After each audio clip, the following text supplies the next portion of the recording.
저는 며칠째 남편이 휴대폰을 손에서 놓지 못하는 걸 지켜봤습니다. 잠들 때도 화장실에 갈 때도 늘 휴대폰을 챙겼죠. 30년을 함께 산 아내 앞에서 그는 무엇을 그토록 숨기고 싶었던 걸까요? 술에 취해 잠든 그날 밤 저는 남편의 휴대폰을 열었습니다. 그리고 그 안에서 제 30년 인생이 처참하게 무너져 내리는 소름 끼치는 진실을 마주했습니다. 그리고 그날 헌신을 비웃음으로 되돌려준 남편을 향해 저는 그가 평생 쌓아온 모든 것을 단 한순간에 무너뜨릴 계획을 세웠습니다. 남편이 휴대폰 속에 숨긴 진실은 무엇이었을까요? 그리고 그날 이후 저는 어떤 선택을 했을까요? 사연을 시작하기 전에 구독과 좋아요를 눌러주시고 어디에서 듣고 계신지 댓글로 남겨주세요. 여러분의 가정에 행운이 가득 깃들기를 바라겠습니다. 새벽 6시 겨울 찬바람이 뼈를 애는 이른 아침이었습니다. 한정희의 하루는 어김없이 이 시간에 시작되었죠. 무릎이 시큰거렸지만 정희는 신음소리 하나 내지 않고 침대에서 일어났습니다. 30년 가까이 똑같이 반복해온 아침이었어요. 아이고, 이 무릎이. 작게 중얼거리며 양말을 신는데 엄지발가락 부분이 또 뚫렸더군요. 정희는 서랍에서 바늘과 실을 꺼내 능숙하게 깁기 시작했습니다. 새 양말 한 켤레 값이 아깝지 않은 건 아니었지만 그보다는 남편 철수의 보약값을 아껴야 했거든요. 거실 탁자 위엔 정희가 어제 한약방에서 사온 보약 봉지가 놓여 있었습니다. 30만 원이 넘는 돈이었죠. 정희는 그 돈을 모으느라 석 달 동안 점심을 굶었어요. 하지만 남편은 그런 걸 알 리 없었습니다. 당신 또 보약 사왔어? 돈이 어디 있다고. 철수는 아침상을 받으며 투덜거렸지만 정희는 그저 미소 지었습니다. 괜찮아요. 제가 번 돈으로 산 거예요. 목소리는 밝았지만 손은 미세하게 떨리고 있었어요. 정희는 결혼한 지 30해가 되었습니다. 25살 때 가난하지만 성실해 보이던 철수를 만나 결혼했죠. 친정은 넉넉한 편이었어요. 부모님은 막내딸이 시집가는 날 금반지 5돈을 챙겨주셨습니다. 정희야, 힘들 땐 이거 팔아서 써라. 어머니의 따뜻한 손길이 아직도 생생했어요. 하지만 그 금반지는 결혼 석 달 만에 전세금으로 사라졌습니다. 철수가 전세금이 모자라서 집을 못 구하겠다며 울먹이던 얼굴을 차마 외면할 수 없었거든요. 미안해, 여보, 내가 무능해서. 그때 철수는 정말 미안해하는 것처럼 보였어요. 정희는 그의 손을 꼭 잡았습니다. 괜찮아요. 우리 둘이 힘을 합치면 되죠. 그렇게 시작된 결혼 생활이었습니다. 하지만 세월이 흘러도 살림은 나아지지 않았어요. 아들 준호와 딸 민지가 태어나고 생활비는 점점 더 빠듯해졌죠. 철수는 직장인이었지만 월급이 적다며 매달 100만 원만 통장에 넣어주었습니다. 요즘 회사 사정이 안 좋아서 이것도 빠듯하게 짜낸 거야. 정희는 그 돈으로 한 달을 살아야 했어요. 결국 정희는 식당 일을 시작했습니다. 새벽 6시부터 오후 3시까지 하루 9시간씩 설거지를 했죠. 뜨거운 물에 손은 트고 갈라졌지만 정희는 참았습니다. 엄마, 손 왜 이래? 약 발라요. 어린 민지가 정희의 손을 보며 울먹였을 때 정희는 웃으며 대답했어요. 괜찮아. 엄마 손은 튼튼해. 하지만 밤이면 혼자 방에서 핸드크림을 바르며 눈물을 흘렸죠. 그렇게 10년을 일했습니다. 무릎 연골이 닳아 병원에서는 더 이상 무리하면 안 된다고 경고했지만 정희는 멈출 수 없었어요. 준호와 민지의 대학 등록금을 마련해야 했거든요. 1년에 1,000만 원씩 정희는 밤낮 없이 일해서 모았습니다. 엄마 덕분에 대학 다녀요. 고맙습니다. 준호가 합격증을 들고 왔을 때 정희는 기뻐서 울었어요. 하지만 철수는 달랐습니다. 대학 보내면 뭐해? 나중에 취직이나 되려나. 시어머니 춘자는 더 심했죠. 내 아들 등골이나 빼먹지 말고 네가 생활비 벌어. 춘자는 며느리가 돈을 버는 건 당연한 일이라 생각했습니다. 하지만 친정에 돈을 보내는 건 용납하지 않았어요. 어느 날 정희가 친정 어머니 팔순 생신에 20만 원을 보냈습니다. 그런데 춘자가 그걸 알고 난리가 났어요. 이게 뭐야? 친정에 돈 보냈어? 춘자는 정희의 방을 뒤져 통장을 뒤적였습니다. 어머니, 제가 번 돈인데요. 네가 번 돈, 우리 아들 덕분에 네가 먹고 사는 거 아니니? 춘자의 목소리는 날카로웠고 정희는 고개를 숙였습니다. 철수는 그 옆에서 아무 말도 하지 않았어요. 정희는 자신이 잘못한 것 같았습니다. 남편이 가난한 게 자기 탓 같았고 시어머니가 화내는 것도 당연한 것처럼 느껴졌죠. 그래서 더 열심히 일했습니다. 더 많이 벌어야 한다고 생각했어요. 그러던 어느 날 철수가 퇴직 이야기를 꺼냈습니다. 나 퇴직하면 연금도 얼마 안 나올 것 같아. 철수는 한숨을 쉬며 정희를 바라봤습니다. 당신 일 계속해야 될 것 같아. 내 연금으로는 우리 못 살아. 정희의 가슴이 철렁 내려앉았어요. 이제 쉴 수 있을 거라는 희망이 있었거든요. 하지만 철수는 단호했습니다. 당신이 지금처럼 더 버는 수밖에. 정희는 고개를 끄덕였습니다. 무릎은 아팠지만 참아야 했어요. 남편을 위해서, 가족을 위해서. 그날 밤 정희는 구멍난 양말을 기우며 생각했습니다. 언제쯤 자기 양말을 새로 살 수 있을까? 언제쯤 쉴 수 있을까? 그저 막연한 고단함만이 가슴속에 가득 차올랐습니다. 어느 토요일 오전이었습니다. 정희는 시어머니 춘자의 방을 청소하고 있었어요. 춘자는 친구들과 등산을 간다며 아침 일찍 나갔죠. 어머니 방은 항상 깨끗하게 해드려야지. 정희는 이불을 개고 옷장을 정리하기 시작했습니다. 그런데 옷장 구석에서 눈에 익은 백화점 쇼핑백이 보였어요.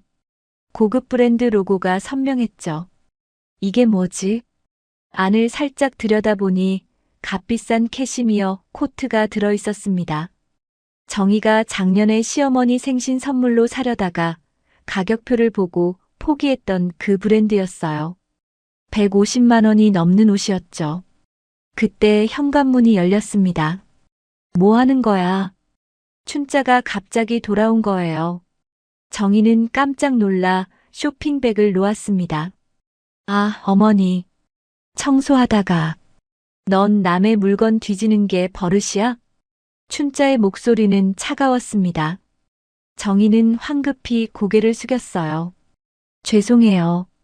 그런 게 아니라 청소를. 친구가 선물로 준 거야. 네가 상관할 일 아니니까 손대지 마. 춘자는 쇼핑백을 빼앗듯 집어들고 옷장 깊숙이 밀어 넣었습니다.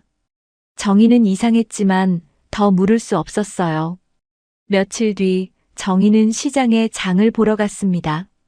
떨이 채소를 사려고 이곳저곳 둘러보는데 한정식집 앞을 지나가게 되었죠. 유리창 너머로 안을 보던 정희는 그만 발걸음이 멈췄습니다. 어머니, 춘자가 거기 앉아 있었어요. 그런데 평소와는 전혀 다른 모습이었습니다.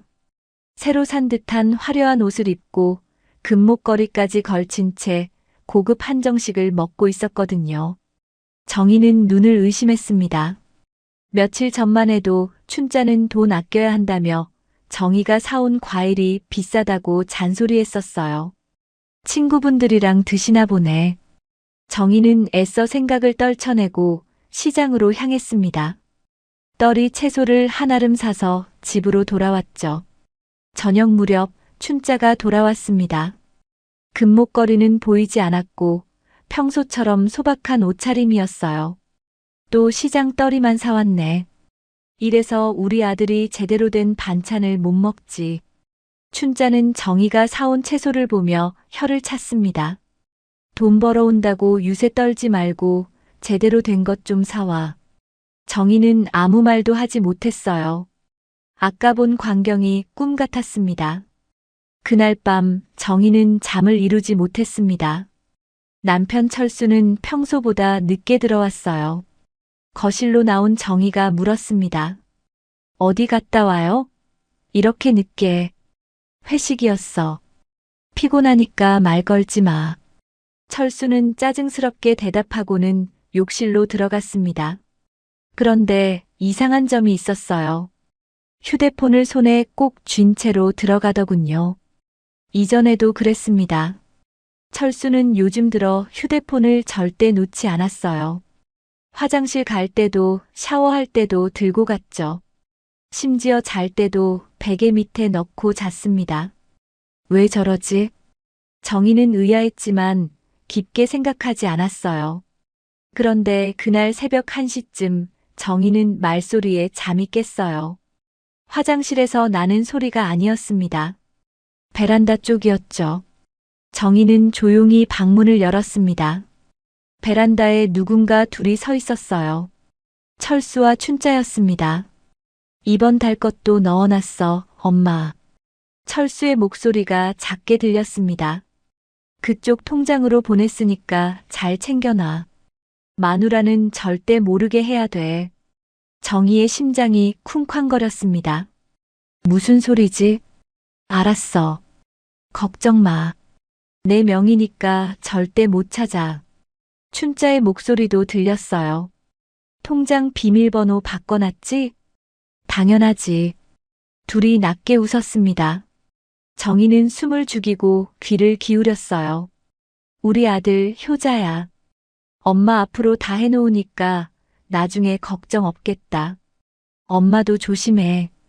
들키면 안 돼. 대화가 끝나고 둘의 발소리가 멀어졌습니다. 정희는 황급히 방으로 돌아가 이불을 뒤집어 썼어요. 심장이 터질 것 같았죠. 철수와 춘자가 정희 몰래 무언가를 숨기고 있었습니다. 마누라는 절대 모르게라는 말이 귓가에서 맴돌았어요. 날 속이고 있어. 정희의 가슴 속에 차가운 무언가가 스며들었습니다. 시어머니의 150만 원짜리 코트, 고급 한정식집, 그리고 방금 들은 대화. 어머니 명의로 통장을 만들었다고? 퍼즐 조각들이 하나씩 맞춰지기 시작했어요. 정희는 잠을 이룰 수 없었습니다. 다음 날 아침 정희는 평소처럼 아침상을 차렸습니다. 하지만 철수를 보는 눈빛이 달랐어요.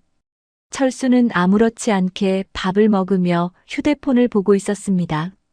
춘자도 거실에서 태연하게 텔레비전을 보고 있었죠. 아무 일도 없다는 듯이. 정희는 손이 떨렸지만 참았습니다. 묻고 싶었어요. 하지만 입을 열 수 없었죠. 무엇을 어떻게 물어야 할지 몰랐거든요.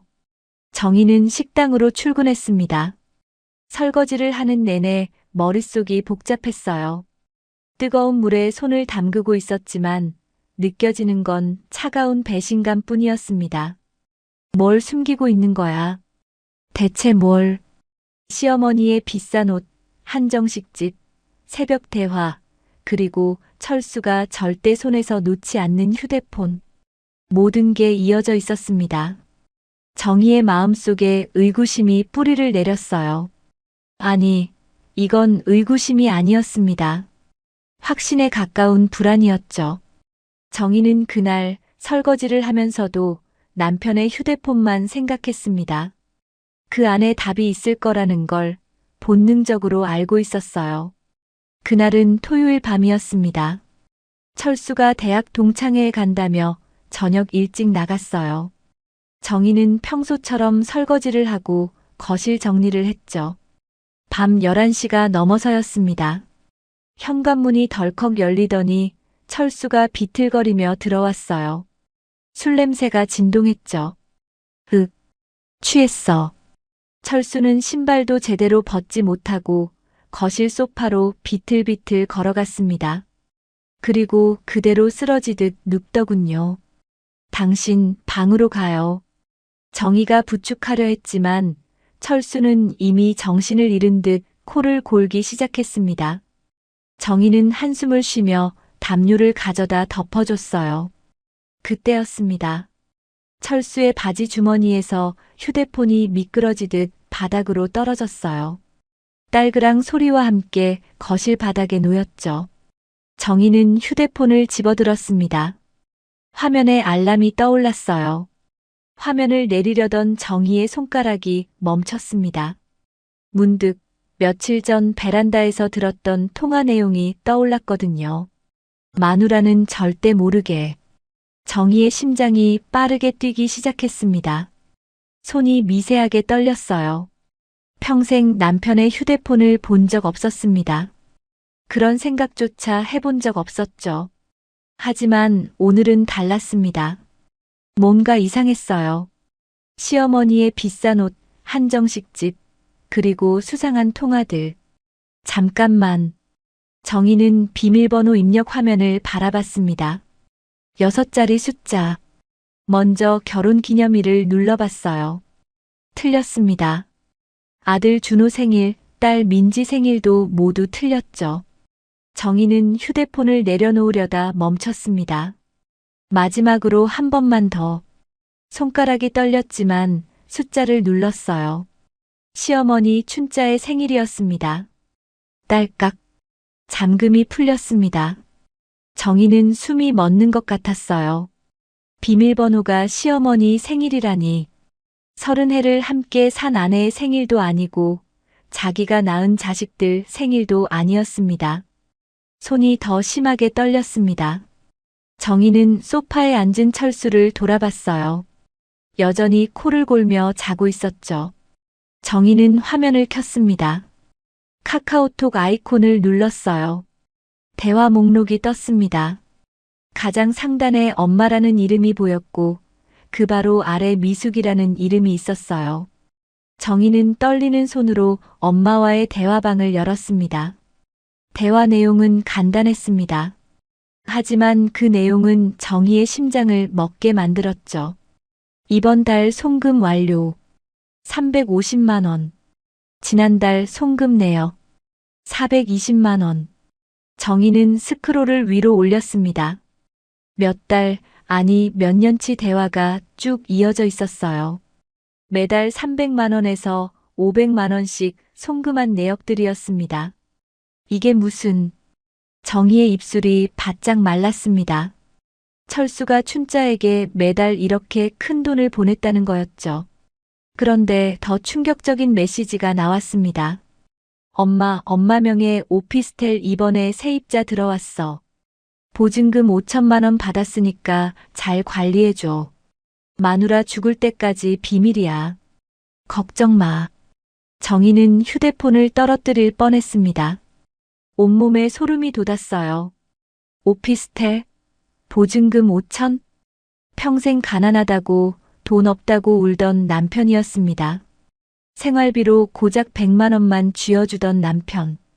아내가 무릎 연골 다 닳도록 설거지하는 걸 보면서도 더 벌어야 한다고 말하던 남편.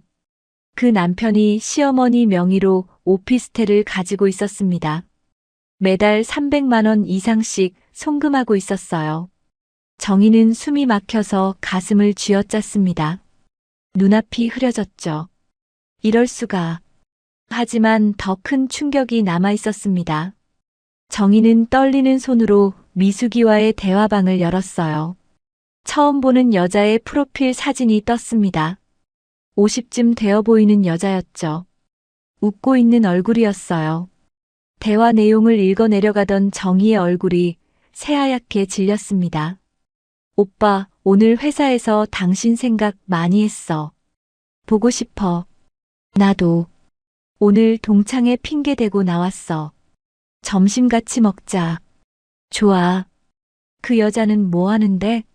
식당 일 나갔어. 신경 쓰지 마. 정희는 더 이상 읽을 수 없었습니다. 손에서 힘이 빠져 휴대폰이 무릎 위로 떨어졌어요. 그 여자. 정희였습니다. 철수가 다른 여자와 나누는 대화에서 정희를 그 여자라고 부르고 있었어요. 정희는 그대로 주저앉았습니다. 바닥에 무릎을 꿇고 앉아 입을 막았어요. 비명이 터져 나올 것 같았거든요. 30년이었습니다. 30년 동안 오직 이 남자만 바라보고 살았어요. 무릎이 다 닳도록 일하고 친정 부모님께도 용돈 한 번 제대로 못 드리면서 살았죠. 그런데 이 남자는 다른 여자가 있었습니다. 시어머니와 함께 정희 몰래 재산을 불려왔어요. 정희는 떨리는 손으로 다시 휴대폰을 집어들었습니다. 그리고 모든 대화 내용을 자신의 휴대폰으로 사진 찍기 시작했어요. 카메라 셔터 소리가 조용한 거실에 울려 퍼졌습니다. 1장, 2장, 10장, 20장. 정희의 눈에서 눈물이 주르르 흘러내렸지만 손은 멈추지 않았어요. 소파에서 철수가 뒤척였습니다. 정희는 재빨리 휴대폰 화면을 끄고 원래대로 바닥에 놓았어요. 그리고 방으로 들어갔죠. 문을 닫는 순간 정희는 그대로 바닥에 주저앉았습니다. 소리 없이 흐느꼈어요. 30년 인생이 통째로 거짓이었습니다. 가슴 속에서 뭔가 무너져 내리는 소리가 들렸습니다. 정희는 방에서 소리 없이 울었습니다. 하지만 눈물을 닦고 다시 휴대폰을 켰어요. 아직 끝이 아니었거든요. 더 봐야 해. 손이 떨렸지만 정희는 철수의 휴대폰 갤러리를 열었습니다. 사진들이 주르륵 떴어요. 스크롤을 내리던 정희의 손가락이 멈췄습니다. 제주도 바다를 배경으로 찍은 사진이었어요. 세 사람이 활짝 웃으며 서 있었죠. 철수, 춘자, 그리고 모르는 여자. 이 여자가 카카오톡에서 본 미숙이었습니다. 오미숙. 사진 속에서 그녀는 철수의 팔짱을 끼고 있었어요. 춘자는 오미숙의 어깨에 손을 올린 채 환하게 웃고 있었죠. 마치 단란한 가족 같았습니다. 정희는 사진 날짜를 확인했어요. 작년 5월이었습니다. 정희가 준호 등록금을 마련하느라 밤낮으로 설거지를 하던 그때였죠. 그때 여행을 갔다고. 철수는 회사 워크숍이라고 했었어요. 춘자는 친구들과 여행을 간다고 했었고요. 거짓말이었습니다. 정희는 다음 사진을 넘겼습니다. 고급 호텔 앞에서 찍은 사진, 오름을 오르며 찍은 사진, 횟집에서 찍은 사진들이 계속 나왔어요. 그리고 동영상 파일이 하나 보였습니다. 정희는 떨리는 손으로 재생 버튼을 눌렀어요. 어머니, 이거 드셔보세요. 맛있어요. 오미숙의 목소리가 들렸습니다. 영상 속에서 오미숙이 춘자에게 음식을 떠먹여주고 있었어요. 우리 예쁜 며느리 효녀네. 춘자가 오미숙의 손을 꼭 잡으며 웃었습니다. 우리 며느리라는 말에 정희의 손이 얼어붙었어요. 며느리라고? 영상은 계속 이어졌습니다. 철수가 카메라를 잡고 찍는 듯 했어요. 세 사람은 웃고 있었습니다. 정희의 가슴에 비수가 꽂히는 것 같았어요. 정희는 영상을 끄고 다시 사진들을 넘겼습니다. 그런데 한 장의 사진이 정희의 시선을 붙잡았어요. 오미숙이 입고 있는 코트였습니다. 캐시미어 코트. 150만 원짜리. 정희가 작년에 춘자 생신 선물로 사려다가 가격표를 보고 포기했던 바로 그 브랜드였죠. 이걸 저 여자가 입고 있어. 정희는 다시 카카오톡을 열었습니다. 오미숙과의 대화 내용을 더 읽어 내려갔어요. 오빠, 그 여자는 아직도 식당 다녀? 응. 매일 나가. 언제까지 그렇게 궁상맞게 산대. 불쌍하네. 불쌍하긴. 지 팔자인 거지. 오빠 이제 그만 이혼하고 나랑 살자. 정희의 눈에서 눈물이 뚝 떨어졌습니다. 휴대폰 화면에 눈물 자국이 번졌어요. 하지만 다음 메시지는 더 잔인했습니다. 좀만 참아. 그 여자가 벌어오는 돈이 쏠쏠해. 철수의 답장이었어요. 한 달에 200~300만 원은 되더라. 나중에 재산 싹 빼돌리고 쫓아낼 거야. 조금만 기다려. 진짜? 오빠 근데 너무 나쁜 거 아니야? 그래도 난 좋아. 정희는 휴대폰을 떨어뜨릴 뻔했습니다. 구토가 치밀어 올랐어요. 돈이 쏠쏠해서 정희가 무릎 연골이 다 닳도록 설거지해서 번 돈이었습니다. 손이 트고 갈라지도록 일해서 번 돈. 점심을 굶으며 모은 돈이었어요. 그 돈이 쏠쏠하니까 이혼을 미루고 있다는 거였습니다. 나를 이용하고 있었어. 정희의 온몸이 떨렸습니다. 분노인지 슬픔인지 알 수 없었어요.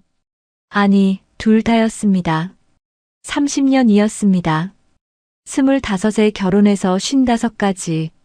인생의 절반을 이 남자에게 바쳤어요. 자식들 앞에서 늘 아빠는 힘들게 일하신다며 떠받들었고요.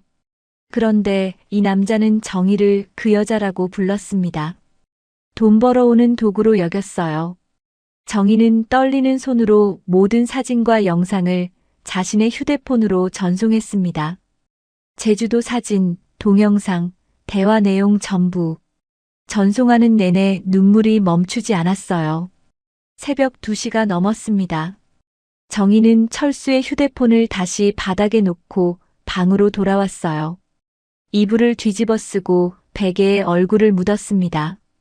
소리내서 울고 싶었지만 참았어요.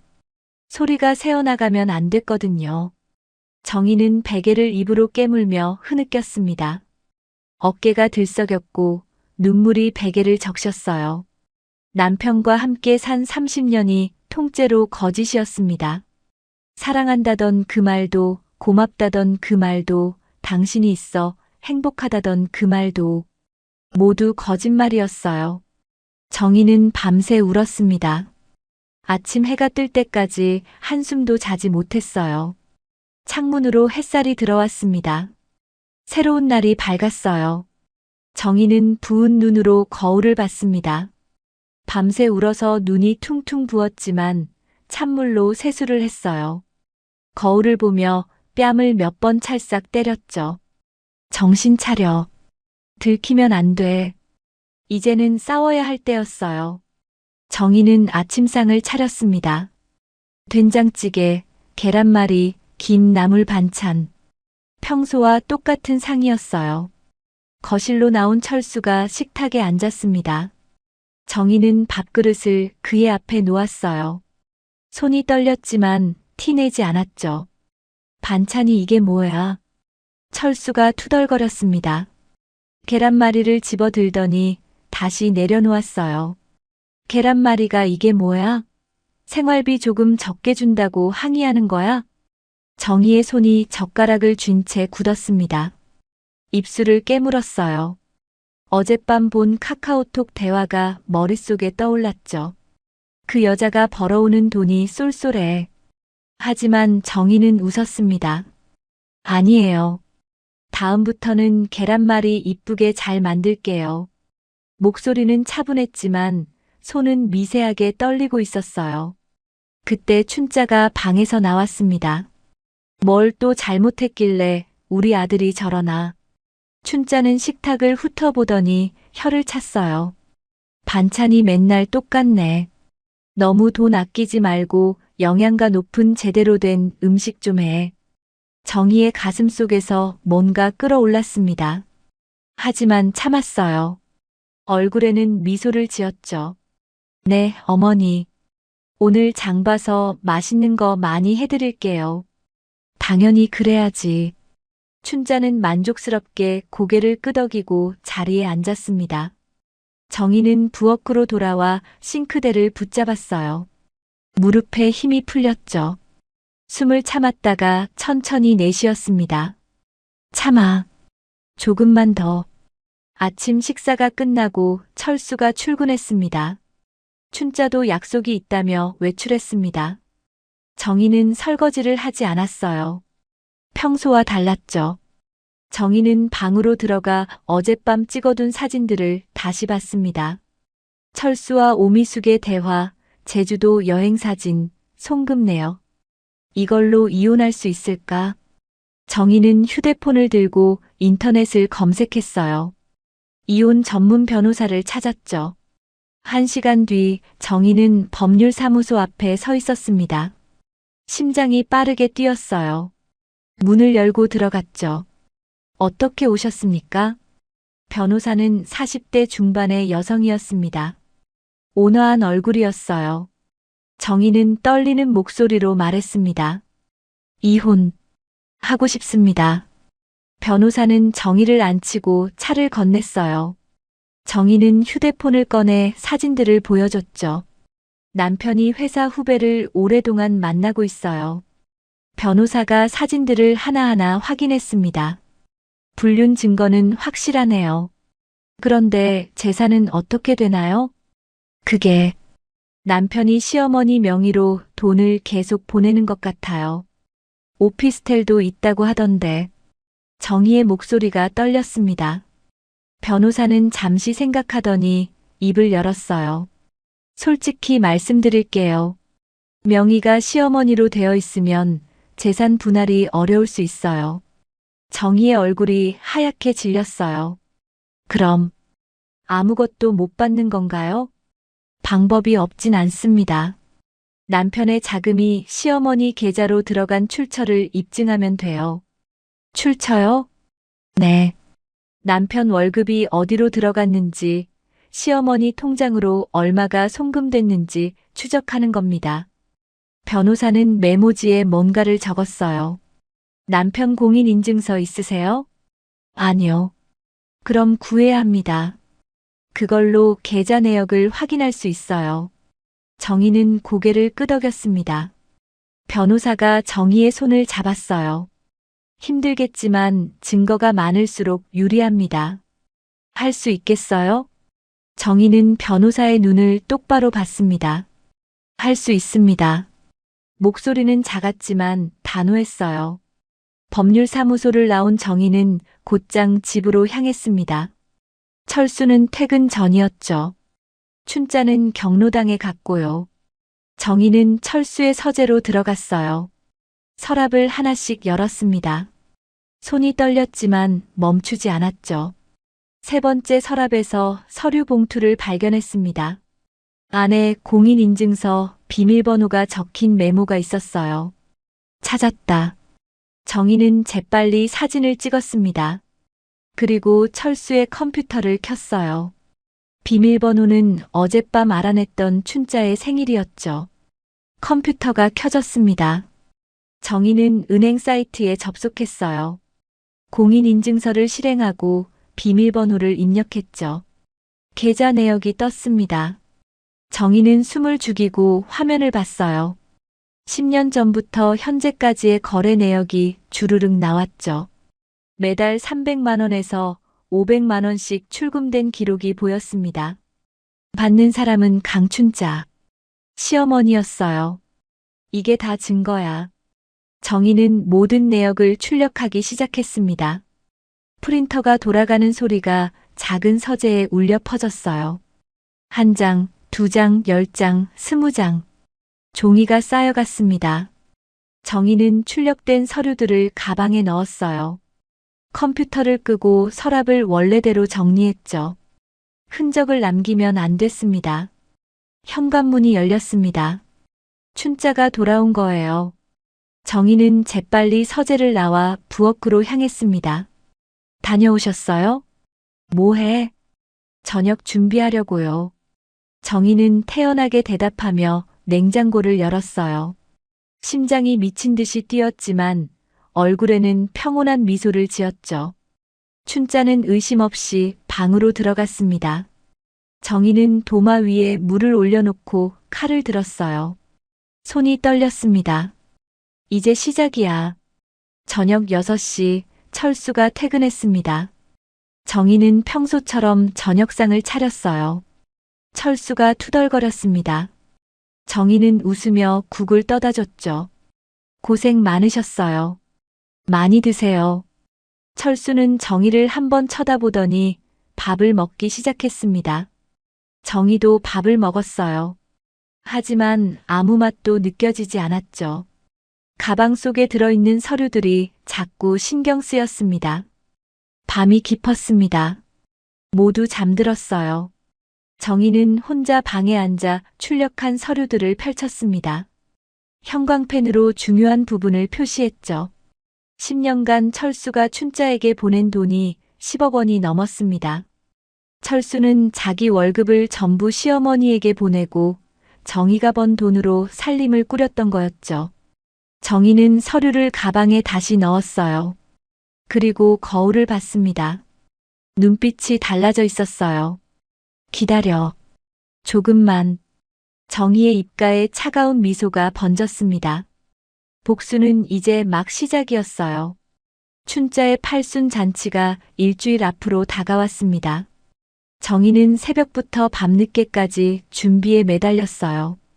육개장은 이틀 전에 미리 끓여야 맛이 배고, 정희는 메모지에 잔치 음식 목록을 적었습니다. 갈비찜, 잡채, 전, 나물, 떡. 모두 손이 많이 가는 음식들이었죠. 당신 음식 준비 어떻게 돼가? 철수가 물었습니다. 정희는 웃으며 대답했어요. 걱정 마세요. 제가 다 할게요. 엄마 팔순인데 초라하면 안 돼. 친척들이 다 온다고 했어. 철수는 신경질적으로 말하고는 나가버렸습니다. 정희는 사흘밤을 꼬박 세웠어요. 무릎이 쑤셨지만 참았죠. 고사리 나무를 묻히고 도라지를 다듬고 전을 부쳤습니다. 손가락 끝이 갈라지고 피가 났어요. 하지만 멈출 수 없었죠. 잔치 전날 밤 정희는 거실에서 잠이 들었습니다. 음식 준비를 하다 쓰러진 거예요. 새벽에 춘자가 나왔습니다. 어휴, 여기서 뭐 하는 거야? 춘자는 정희를 보며 혀를 찼어요. 깨우지도 않고 방으로 들어가 버렸죠. 팔순 잔치 당일이 밝았습니다. 정희는 부랴부랴 준비를 마쳤어요. 오전 11시쯤 친척들이 하나둘 모여들기 시작했습니다. 어머니, 팔순 축하드립니다. 친척들이 춘자에게 절을 했어요. 춘자는 만면에 웃음을 띠고 손님들을 맞았죠. 다들 와줘서 고맙네. 거실은 금세 사람들로 가득 찼습니다. 정희는 부엌을 오가며 음식을 날랐어요. 와, 이 잡채 맛있네요. 한 친척이 말했습니다. 정희는 웃으며 대답했어요. 많이 드세요. 며느리가 다 준비했어요? 네. 정희가 말을 채 끝내기도 전에 춘자의 목소리가 끼어들었습니다. 이게 뭐 대단한 거라고 며느리 된 돌이 하는 건데. 춘자는 손님들을 향해 말했어요. 정희의 얼굴이 굳었죠. 우리 며느리는 배운 게 없어서 너무 무식해서 말이 안 통해. 그나마 손은 빠르니 다행이죠. 친척들이 어색하게 웃었습니다. 정희는 고개를 숙였어요. 어머니, 뭐, 사실을 말하는 건데. 고등학교도 졸업 못했잖아. 춘자의 목소리는 크고 또렷했습니다. 모든 사람이 들으라는 듯이 말했어요. 정희의 손이 떨렸습니다. 쟁반을 든 손에서 힘이 빠졌죠. 그때 철수가 갑자기 목소리를 높였습니다. 술이 조금 취한 듯 했어요. 엄마가 나 키우느라 얼마나 고생하셨는데. 이깟 생신상 준비가 뭐가 대단해? 친척들이 웅성거렸습니다. 정희는 숨이 막혔어요. 제가 뭘 잘못했나요? 정희의 목소리는 떨렸습니다. 철수는 코웃음을 쳤어요. 잘못? 생활비 좀 적게 준다고 맨날 인상 쓰고. 그게 잘못 아니야? 저는 그런 적 없어요. 아니긴. 장모님한테 돈 보낸 것도 우리 엄마가 아니었으면 난 모를 뻔했잖아. 정희의 얼굴이 하얗게 질렸습니다. 친척들 앞에서 이런 이야기를 하다니. 춘자가 만족스럽게 웃었어요. 됐어, 아들. 오늘은 좋은 날이니까. 네, 엄마. 죄송합니다. 철수는 고개를 숙였습니다. 하지만 정희에게는 사과하지 않았어요. 정희는 부엌으로 들어가 싱크대를 붙잡았습니다. 눈물이 쏟아질 것 같았지만 참았어요. 참아. 조금만 더. 정희는 숨을 고르고 다시 거실로 나왔습니다. 얼굴에는 미소를 띄었죠. 식사가 끝나갈 무렵이었습니다. 정희는 준비해둔 선물 상자를 들고 춘자 앞으로 갔어요. 어머니, 팔순 축하드립니다. 정희는 두 손으로 선물을 건넸습니다. 고급스러운 포장지에 쌓인 큰 상자였어요. 뭐야, 이게? 춘자가 상자를 받았습니다. 친척들이 관심 있게 바라봤죠. 순금 팔찌예요. 어머니, 오래오래 건강하시라고. 정희는 공손하게 말했습니다.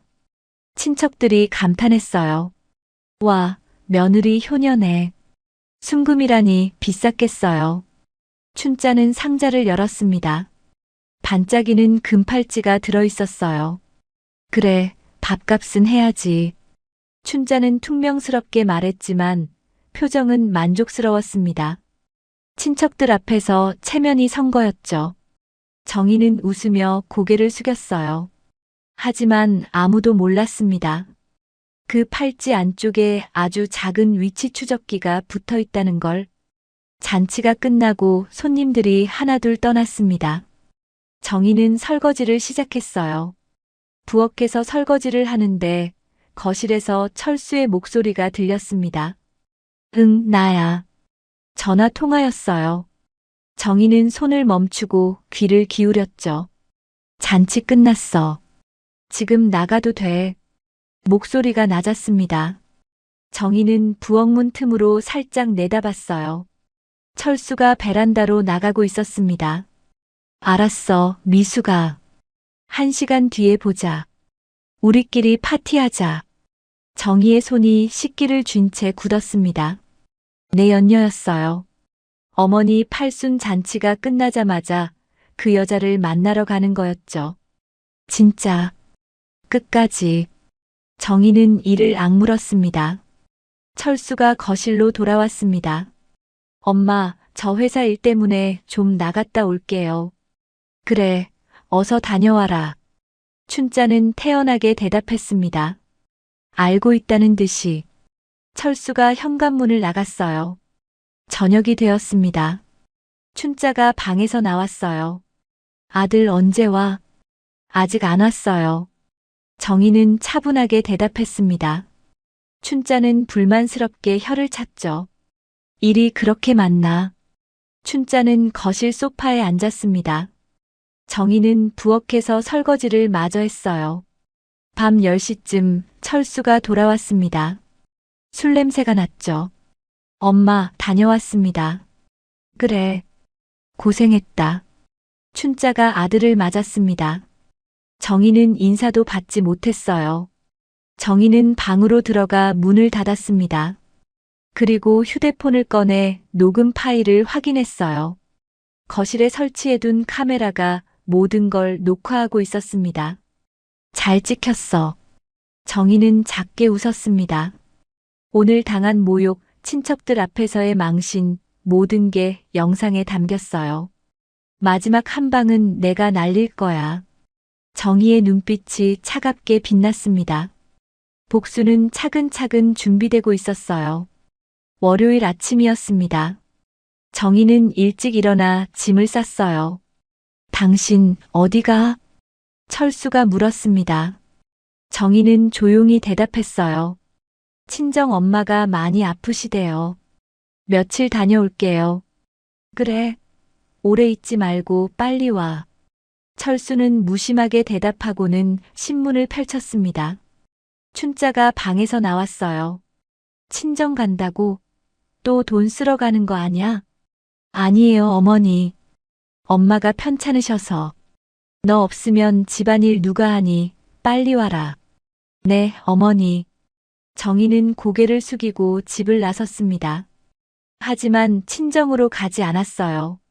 근처 찜질방으로 갔죠. 정희는 찜질방 휴게실 구석자리에 앉아 휴대폰을 꺼냈습니다. 위치 추적 앱을 켰어요. 춘자가 차고 있는 팔찌의 위치가 떴죠. 집에 있었습니다. 그리고 집 안에 설치해둔 소형 카메라 앱도 실행했어요. 거실이 화면에 보였죠. 이제 기다리는 거야. 정희는 숨을 고르고 화면을 응시했습니다. 2시간쯤 지났을까요? 철수가 회사에서 돌아왔어요. 점심시간도 아닌데 말이죠. 엄마, 저 왔어요. 철수의 목소리가 들렸습니다. 정희는 이어폰을 꽂고 소리를 키웠어요. 일찍 왔네. 그럼 이제 미숙이 불러. 진짜요? 집으로요? 그래. 어차피 곧 여기 주인 될 앤데 뭐.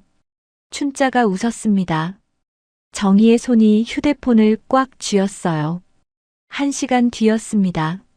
현관 초인종이 울렸어요. 화면에 여자 한 명이 나타났습니다. 오미숙이었죠.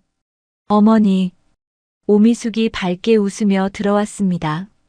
춘자가 오미숙의 손을 잡았어요. 어서 와, 우리 며느리. 어머니, 보고 싶었어요. 둘이 포옹했습니다. 정희는 화면을 보며 입술을 깨물었어요. 우리 며느리라고. 철수가 오미숙을 거실로 안내했습니다. 오미숙은 집 안을 둘러봤어요. 오빠, 여긴 처음이네. 생각보다 좁은데? 이 집은 곧 팔 거야. 새 집으로 갈 거니까. 철수가 오미숙의 어깨를 감쌌습니다. 정희의 눈에서 눈물이 흘러내렸어요. 어머니, 배고프시죠? 제가 뭐 해드릴까요? 오미숙이 부엌으로 향했습니다. 냉장고를 열더니 반찬들을 꺼냈어요. 오빠, 이거 오빠 마누라가 다 만든 거야? 응. 어머, 맛있겠다. 그 여자 요리는 좀 하네. 오미숙이 웃으며 반찬을 상에 올렸습니다. 정희가 새벽에 만들어둔 반찬들이었어요. 세 사람이 상에 둘러앉았습니다. 오미숙이 냉장고에서 와인을 꺼냈어요. 어머니, 와인 한 잔 하세요. 그래, 좋지. 춘자가 웃으며 잔을 받았습니다. 세 사람이 건배를 했어요. 우리 세 사람 앞날을 위하여. 철수가 외쳤습니다. 잔이 부딪히는 소리가 들렸죠. 정희는 찜질방 휴게실에서 화면을 보며 몸을 떨었습니다. 구역질이 치밀어 올랐어요. 화면 속에서 오미숙이 말했습니다. 어머니, 저 여자는 언제 내쫓아내요? 춘자가 와인을 한 모금 마시고 대답했어요. 고지야, 우리가 이미 계획 다 짜놨어. 어떻게요? 오미숙이 눈을 반짝였습니다. 철수가 끼어들었어요. 마누라 통장 비밀번호 알아냈어. 그 돈도 다 빼낼 거야. 진짜요? 그래. 식당에서 10년 넘게 번 돈 다 들어있거든. 2억은 될걸. 철수가 자랑스럽게 말했습니다. 정희는 숨이 막혔어요. 그 돈으로 뭐 할 건데요?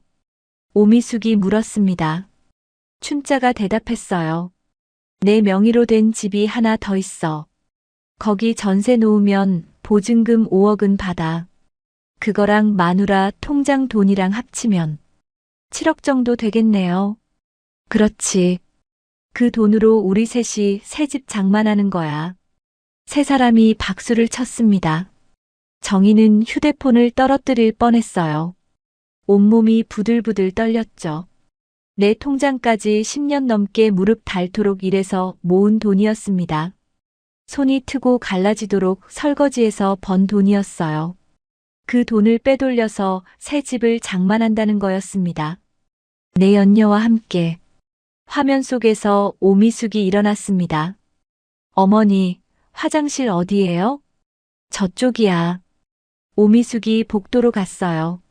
그런데 화장실이 아니라 안방으로 들어갔죠. 정희와 철수의 침실이었습니다. 오빠, 여기가 침실이네. 오미숙이 방을 둘러봤습니다. 침대에 앉더니 베개를 만졌어요. 이 베개 바꿔야겠다. 촌스러워. 철수가 뒤따라 들어왔습니다. 곧 다 내 거야. 마음대로 해. 정말? 좋아. 오미숙이 옷장을 열었습니다. 정희의 옷들이 걸려 있었어요. 이 옷들 다 버려야겠네. 너무 촌스럽고 후지다. 오미숙이 정희의 옷을 만지며 코웃음을 쳤습니다. 정희는 화면을 보며 눈물을 흘렸어요. 분노와 수치심이 뒤섞였죠. 오미숙이 다시 거실로 나왔습니다. 부엌으로 가더니 정희의 앞치마를 꺼냈어요. 오빠, 이거 귀엽다. 오미숙이 앞치마를 두르고 웃었습니다. 춘자와 철수가 박수를 쳤어요. 우리 며느리 예쁘다. 어머니, 제가 맛있는 거 해드릴까요? 오미숙이 냉장고를 뒤지기 시작했습니다. 정희는 더 이상 볼 수 없었어요. 하지만 녹화는 계속됐죠. 화면 속에서 세 사람의 대화가 이어졌습니다. 아들, 이 집 명의가 내 거라는 거 정희도 모르는 거 맞지? 당연하죠. 모를 거예요. 좋아.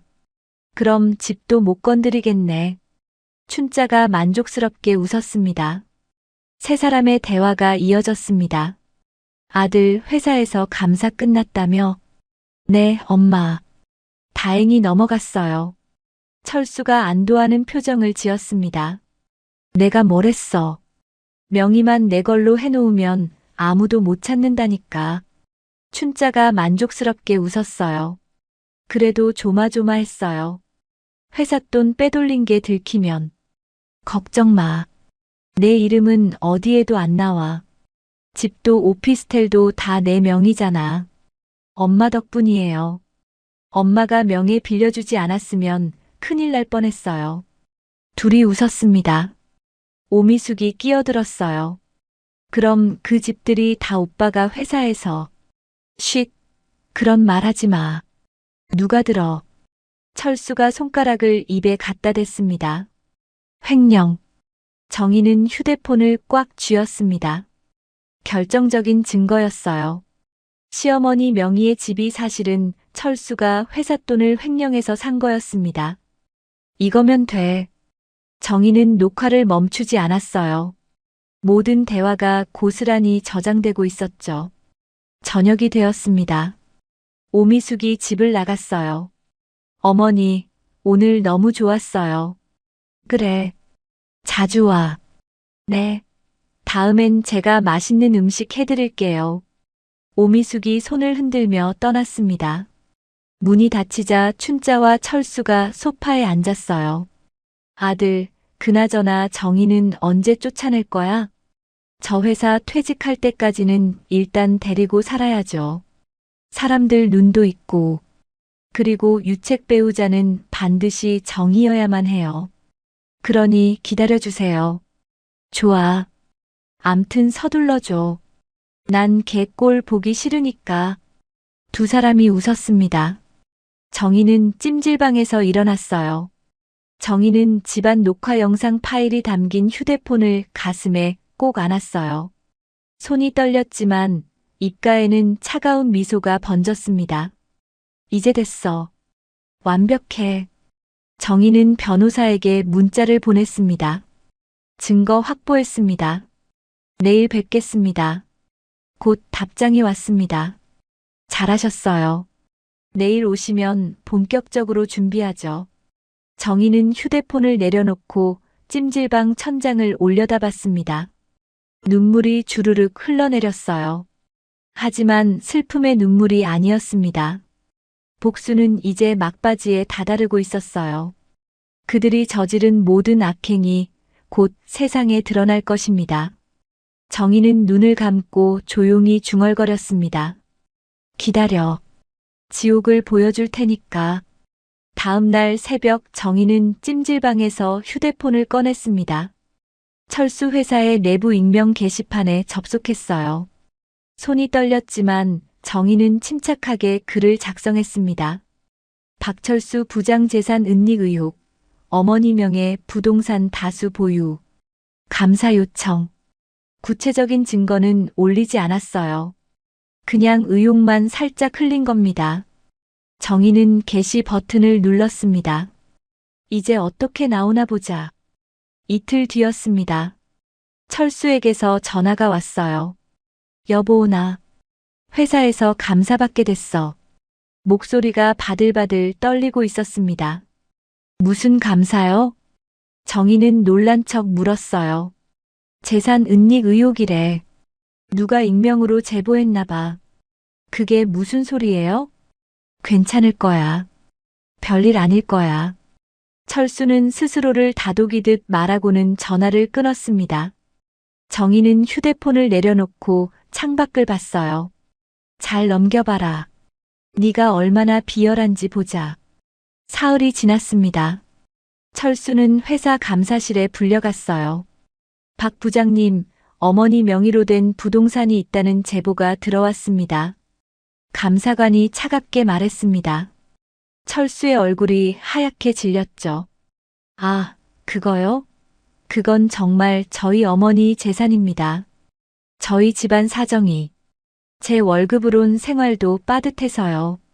철수가 애써 침착한 척했습니다. 감사관이 서류를 펼쳤어요.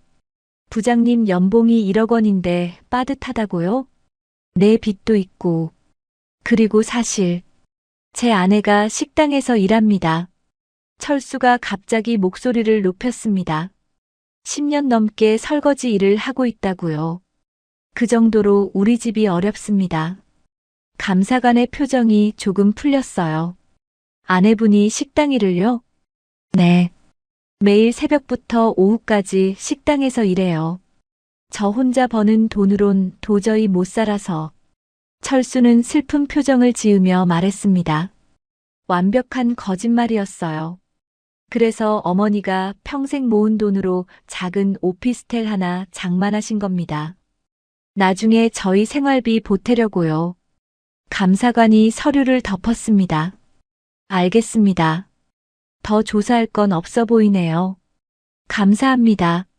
철수는 고개를 푹 숙이고 감사실을 나왔습니다. 복도에 나오자마자 철수는 주먹을 불끈 쥐었어요. 입가에 비열한 웃음이 번졌죠. 철수는 휴대폰을 꺼내 춘자에게 전화했습니다. 엄마, 감사 무사히 넘어갔어요. 정말 잘했다, 아들. 역시 마누라 식당이라는 걸로 가난하다고 우기니까 다들 믿더라고요. 이거 완전 보험이네, 보험. 둘이 낄낄거리며 웃었습니다. 저녁, 철수가 집으로 돌아왔습니다. 거실에서 정희가 설거지를 하고 있었어요. 도대체 누가 나한테 이런 짓을 한 거야? 철수의 목소리가 날카롭게 울렸습니다. 정희가 돌아봤죠. 왜 그래요? 해결이 잘 안 됐어요? 아니, 감사는 잘 넘어갔어. 하지만 기분 더럽네. 철수는 투덜거리며 소파에 앉았습니다. 다음 날 오전, 정희는 변호사 사무실을 찾아갔습니다. 어서 오세요. 어떻게 됐어요? 변호사가 정희를 맞이했어요. 정희는 가방에서 서류 봉투를 꺼냈습니다. 증거 다 모았습니다. 정희는 자료를 책상 위에 놓았어요. 이건 저번에 보여드린 불륜 증거예요. 그리고 이건 10년간 남편이 시어머니 통장으로 송금한 내역이에요. 금액이 얼마나 되는데요? 10억이 넘습니다. 변호사의 눈이 커졌어요. 서류를 한 장 한 장 넘기며 확인했습니다. 매달 300에서 500씩 많게는 몇 천만 원을 시어머니 명의 통장으로 보냈군요. 네. 저는 제가 번 돈으로만 살림했어요. 변호사가 정의를 바라봤습니다. 이 정도면 재산 은닉 입증이 확실해요. 명의가 시어머니라도 실질적 소유자는 남편이라고 법원이 인정할 겁니다. 정희는 마지막 파일을 꺼냈어요. 그리고 이건 녹음 파일입니다. 정희가 휴대폰을 꺼내 스피커로 재생했습니다. 철수와 춘자, 오미숙의 대화가 흘러나왔어요. 횡령 이야기, 정희 통장 빼돌리기 계획, 집에서 와인 마시며 비웃던 내용까지. 변호사는 말없이 들었습니다. 녹음이 끝나자 잠시 침묵이 흘렀어요. 한정혜 씨, 변호사가 천천히 입을 열었습니다. 완벽합니다. 정말요? 네. 이 증거들로 재산 분할 소송에서 7할 이상 받아낼 수 있어요. 그리고 횡령죄로 형사 고발도 가능합니다. 정희의 눈에서 눈물이 흘러내렸어요. 하지만 슬픔의 눈물은 아니었습니다. 감사합니다. 변호사가 정희의 손을 잡았어요. 언제 공개할 건가요? 사흘 뒤 남편 퇴직 기념 송별회 때요. 정희의 눈빛이 차갑게 빛났습니다. 회사 사람들 모두가 보는 앞에서 남편의 진짜 얼굴을 보여줄 거예요. 변호사는 잠시 정희를 바라봤습니다. 30년 동안 쌓인 한이 느껴지는 눈빛이었어요. 알겠습니다. 송별회 끝나는 즉시 연락 주세요. 바로 소송 준비 들어가겠습니다. 네. 꼭 그렇게 할게요. 정희는 사무실을 나왔습니다. 복도를 걸으며 깊게 숨을 들이쉬었어요. 조금만 더 참자. 저녁이 되었습니다. 철수가 소파에 앉으며 한숨을 쉬었습니다. 그나저나 사흘 뒤가 송별회인데 준비할 게 많네. 정희가 차를 내오며 물었어요. 제가 뭐 도와드릴까요? 아, 다른 동기들은 축하 영상 같은 거 준비한대. 우리는 그런 거 없으니. 철수가 아쉬워하는 표정을 지었습니다. 정희가 조용히 말했어요. 제가 만들어 드릴게요. 철수의 눈이 반짝였죠. 정말? 당신이? 네. 회사 생활 사진이랑 가족 사진 주시면 정성껏 만들어 드릴게요. 그거 좋은데. 역시 당신밖에 없어. 철수는 기분 좋게 휴대폰을 꺼내 사진들을 전송하기 시작했습니다. 회사 생활 사진, 승진 기념 사진, 동료들과 찍은 사진들. 이거면 되겠지? 네, 충분해요. 정희는 웃으며 받았습니다. 그 시각 정희는 방에서 컴퓨터를 켜고 편집 프로그램을 실행했어요. 철수가 보낸 사진들과 자신이 몰래 찍어둔 증거들을 나란히 열었죠. 당신의 마지막 무대를 내가 직접 만들어줄게. 정희의 입가에 차가운 미소가 번졌습니다. 클릭 소리만이 조용한 밤을 채웠어요. 송별회 당일 아침이었습니다. 정희는 일찍 일어나 거울 앞에 섰어요. 오랜만에 미용실에서 머리를 손질했습니다. 화장도 정성껏 했어요. 옷장에서 새로 산 원피스를 꺼냈습니다. 우아한 네이비색 원피스였어요. 30년 결혼 생활에서 자기 옷을 이렇게 제대로 사본 게 언제였는지 기억나지 않았죠. 정희는 옷을 입고 다시 거울을 봤습니다. 낯선 사람이 보였어요. 아니, 오래전 잊고 지냈던 자신의 모습이었죠. 오늘이야. 정희는 가방에 USB를 넣었습니다. 영상 파일이 담긴 USB였어요. 거실로 나가자 철수가 정장을 차려입고 있었습니다. 정희를 보고 눈이 휘둥그레졌어요. 당신, 완전 달라 보이네. 송별회인데 제대로 입어야죠. 정희는 웃으며 대답했습니다. 철수가 만족스럽게 고개를 끄덕였어요. 그래. 오늘 나 주인공이니까 당신도 빛나야지. 춘자도 방에서 나왔습니다. 비싼 한복을 입고 금목걸이를 했어요. 우리 아들 퇴직하는 명예로운 날인데 망신 주면 안 되지. 걱정 마세요, 어머니. 정희는 조용히 대답했습니다. 오후 5시 호텔 연회장에 도착했습니다. 입구부터 화환들이 빼곡했어요. 박철수 부장 정년퇴직 축하라는 현수막이 걸려 있었죠. 연회장 안은 이미 사람들로 가득했습니다. 회사 동료들, 상사들, 후배들까지 모였어요. 철수는 입구에서 사람들과 악수를 나눴습니다. 얼굴에 환한 웃음이 가득했죠. 부장님 축하드립니다. 고생 많으셨습니다. 인사가 끊이지 않았어요. 철수는 한 명 한 명 정중하게 응대했습니다. 정희는 철수 옆에 서서 조용히 웃고 있었어요. 사람들이 정희를 보며 말했죠. 사모님께서 정말 고생 많으셨겠어요. 30년 내조가 대단하십니다. 정희는 고개를 숙이며 대답했습니다. 제가 할 일을 했을 뿐이에요. 춘자가 옆에서 끼어들었어요. 우리 며느리 덕분에 아들이 회사 생활 잘했죠. 뭐, 춘자는 마치 자기가 정희를 칭찬해주는 듯한 말투였습니다. 정희는 아무 말 없이 웃었어요. 저녁 6시 본격적인 행사가 시작되었습니다. 사회자가 무대에 올라 마이크를 잡았어요. 박철수 부장님의 30년 회사 생활을 축하하는 자리에 참석해 주셔서 감사합니다. 박수 소리가 울려 퍼졌습니다. 철수는 단상에 올라 인사를 했어요. 제가 이렇게 무사히 정년 퇴직을 맞이할 수 있었던 건 모두 여러분 덕분입니다. 철수의 목소리가 떨렸습니다. 감동한 척이었죠. 특히 30년 동안 저를 뒷바라지해준 아내에게 감사합니다. 철수가 정희를 바라봤어요. 사람들이 일제히 정희를 쳐다봤죠. 당신 없었으면 저 여기 못 왔어요. 정말 고맙소. 박수가 터져 나왔습니다. 정희는 자리에서 일어나 고개를 숙였어요. 사람들은 감동한 표정이었습니다. 하지만 정희의 눈빛은 차가웠어요. 식사가 시작되었습니다. 테이블마다 음식이 차려지고 와인이 따라졌어요. 정희는 철수 옆자리에 앉아 있었습니다. 회사 사람들이 와서 건배를 청했죠. 부장님 축하드립니다.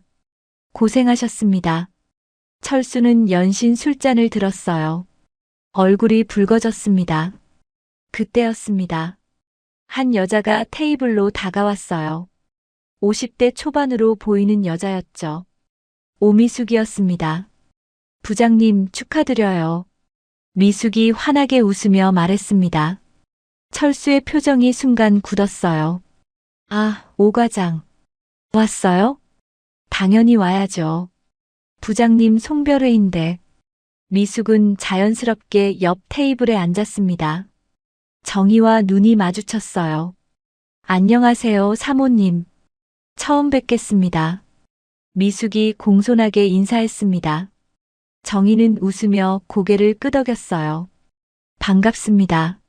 미숙의 눈에 순간 당황하는 빛이 스쳤지만 곧 웃음으로 감췄습니다. 식사가 끝나갈 무렵이었습니다. 사회자가 다시 무대에 올랐어요. 이제 특별 순서가 있겠습니다. 부장님 부인께서 직접 준비하신 축하 영상이 있다고 하는데요. 사람들이 웅성거렸습니다. 철수가 정희를 보며 웃었어요. 당신이 만들었다며? 기대되네. 정희는 자리에서 일어났습니다. 손에 USB를 들고 무대로 향했어요. 스크린 옆에 서서 정희가 마이크를 잡았습니다. 30년 동안 고생한 남편을 위해 제가 영상을 준비했습니다. 박수 소리가 울렸어요. 정희는 USB를 컴퓨터에 꽂았습니다. 모두 함께 보시죠. 정희는 철수의 귀에 살짝 속삭였습니다. 이제 당신의 진짜 모습을 보여줄 시간이야. 철수가 고개를 갸웃했지만 정희는 이미 자리로 돌아가고 있었어요. 조명이 어두워졌습니다. 대형 스크린에 영상이 켜졌어요. 잔잔한 음악이 흘러나왔습니다. 철수의 젊은 시절 사진이 나왔죠. 입사 사진, 신입 시절 사진들. 사람들이 미소 지으며 봤어요. 와, 부장님 젊으시네요. 정말 옛날 사진이다. 영상은 계속 이어졌습니다. 승진 사진, 가족 사진, 아이들과 찍은 사진들. 화목한 가정의 모습이었어요. 1분쯤 지났을 때였습니다. 갑자기 화면이 깜빡이더니 바뀌었습니다. 녹음 파일 재생 화면이 떴어요. 그리고 소리가 흘러나왔죠. 엄마, 감사 무사히 넘어갔어요. 철수의 목소리였습니다. 연회장이 순식간에 조용해졌어요. 사람들이 스크린을 쳐다봤죠. 역시 마누라 식당 일하는 걸로 가난하다고 우기니까 다들 믿더라고요. 철수와 춘자가 웃는 소리가 들렸습니다. 이거 완전 보험이네, 보험. 연회장에 정적이 흘렀어요. 숨소리마저 들릴 것 같았습니다. 철수의 얼굴이 새하얗게 질렸어요. 자리에서 벌떡 일어났죠. 저게 뭐야? 하지만 영상은 멈추지 않았습니다. 화면이 다시 바뀌었어요. 제주도 바다를 배경으로 찍은 사진이 나왔습니다. 철수, 춘자, 그리고 오미숙이 활짝 웃으며 서 있었어요. 저게 누군가 중얼거렸습니다. 사람들이 웅성거리기 시작했어요. 다음은 동영상이었습니다. 오미숙이 춘자에게 음식을 떠먹여주는 장면이었죠. 우리 예쁜 며느리 효녀네. 춘자의 목소리가 연회장에 울려 퍼졌습니다. 오미숙 과장? 한 사람이 오미숙을 가리켰어요. 미숙은 얼굴이 하얗게 질린 채 자리에서 일어났습니다. 영상은 계속 이어졌어요. 카카오톡 대화 내용이 화면에 떴습니다. 연회장이 술렁이기 시작했습니다. 저게 진짜야? 부장님이 오 과장님이랑 바람을. 수군거림이 점점 커졌어요. 그리고 마지막 녹음이 흘러나왔어요. 그래도 조마조마했어요. 회사 돈 빼돌린 게 들키면. 철수의 떨리는 목소리였습니다. 걱정 마. 내 이름은 어디에도 안 나와. 집도 오피스텔도 다 내 명의잖아. 춘자가 대답했습니다. 연회장이 순식간에 아수라장이 되었어요. 횡령이야. 저 사람 범죄자잖아. 사람들이 소리쳤습니다. 철수는 단상 위에서 얼어붙어 있었어요. 얼굴이 흑빛이었죠. 춘자가 자리에서 일어나 스크린을 향해 달려갔습니다. 꺼. 이거 꺼. 하지만 영상은 이미 끝난 뒤였어요. 연회장 조명이 다시 켜졌습니다. 모든 사람들의 시선이 철수에게 쏠렸어요. 철수는 말을 잇지 못했습니다. 부장님, 이게 대체. 회사 상사가 다가왔습니다. 표정이 굳어 있었어요. 지난번 감사 때 말씀하신 게 거짓말이었습니까? 아니에요. 그게. 철수는 떠듬거렸습니다. 미숙은 이미 연회장 밖으로 도망치고 있었어요. 사람들의 비난 어린 시선을 피해 황급히 빠져나갔죠. 저 여자가 부장님 내연녀래. 완전 불륜이네.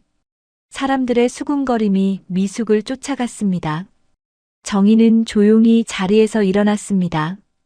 가방에서 서류 봉투를 꺼냈어요. 단상으로 올라가 철수 앞에 섰습니다. 박철수 씨. 정희의 목소리는 차갑고 단호했어요. 이혼 서류예요. 변호사가 대기하고 있으니 곧 연락갈 겁니다. 철수는 정희를 바라봤습니다.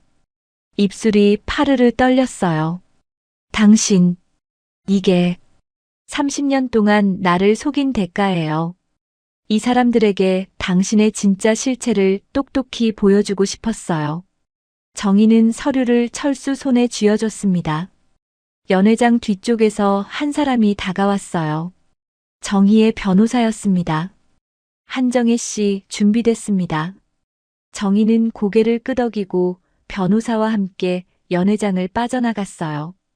뒤에서 철수의 목소리가 들렸습니다. 여보, 야, 한정희. 하지만 정희는 돌아보지 않았습니다. 연회장 밖으로 나오자 시원한 바람이 불었어요. 정희는 깊게 숨을 들이쉬었습니다. 변호사가 정희의 어깨를 토닥였어요. 고생 많으셨어요.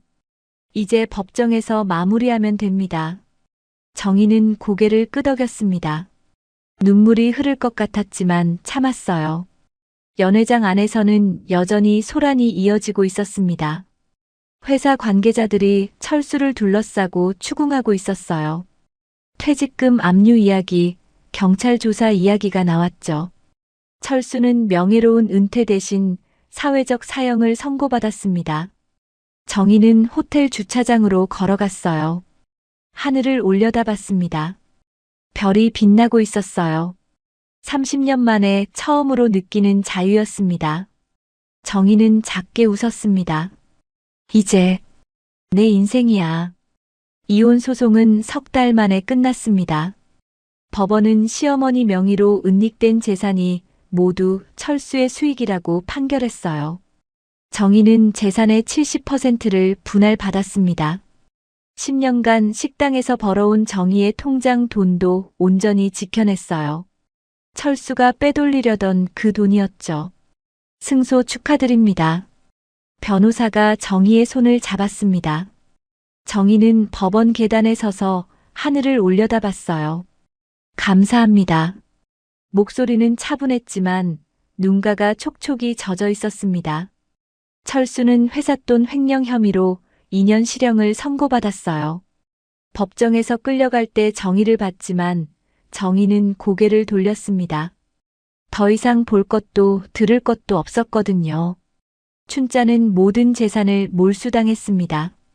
철수가 횡령한 돈으로 산 오피스텔도 집도 통장 속 돈도 전부 법원에 넘어갔어요. 80이 넘은 춘자는 월세 20만 원짜리 단칸방으로 쫓겨났습니다. 친척들도 친구들도 모두 등을 돌렸죠. 1년 뒤 춘자는 치매 증상이 나타났어요. 하지만 돌봐줄 사람이 아무도 없었습니다. 결국 정부 지원 요양시설로 들어갔죠. 춘자는 그곳에서 우리 아들 어디 갔어라며 중얼거리다 외롭게 말년을 보냈습니다. 2년 뒤 철수가 출소했습니다. 하지만 세상은 달라져 있었어요.